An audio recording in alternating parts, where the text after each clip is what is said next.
11 तोळे सोन्यासाठी महिलेचा खून। वृद्ध महिलेच्या अंगावरील सोन्यासाठी तोंडात बोळा कोंबून व गळा दाबून खून केल्याची धक्कादायक घटना कोल्हापूरच्या गडहिंग्लज शहरामध्ये घडली।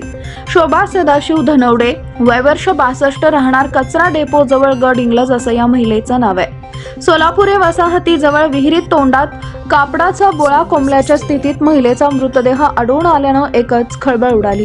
घटना काल सकाळी उघडकीस आली आहे। पोलिसांनी घटनास्थळी पंचनामा करून तपास वेगानं सुरू केलाय।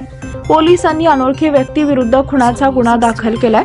दरम्यान मिळालेल्या माहितीनुसार मयत शोभा यांचे पती सदाशिव आणि मुलगा मारुतीसह धान्याचे दुकान चालवतात। शनिवारी रात्री सदाशिव यांना पत्नी शोभा या दिसत नसल्यानं मुलगा मारुतीला त्यांनी माहिती दिली। यानंतर शोभा यांची शोधाशोध सुरू झाली। दरम्यान मारुतीनं सर्वत्र फोन करून चौकशी करण्यास सुरुवात केली, मात्र त्यांची कोणतीही माहिती मिळाली नाही।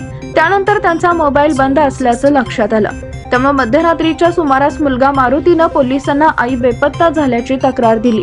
काल सकाळी सुद्धा घरी काम करणाऱ्या मावशीकडे चौकशी केली, मात्र तिथंही त्यांची काही माहिती मिळाली नाही।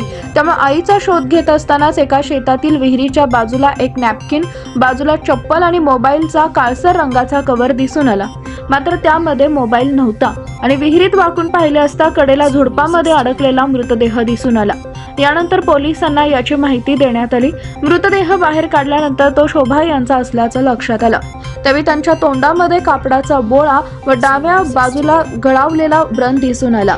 त्यांच्या अंगावरील 6 तोळ्यांचे गंठण, 2.5 तोळ्याचं मंगळसूत्र, 7 ग्रॅम आणि 8 ग्रॅमची प्रत्येकी एक अंगठी, कानातील 1 तोळ्याचं कर्णफुलं दिसून आली नाही। त्यामुळे दागिन्यांसाठी गळा ओळून खून झाल्याचं स्पष्ट झाले।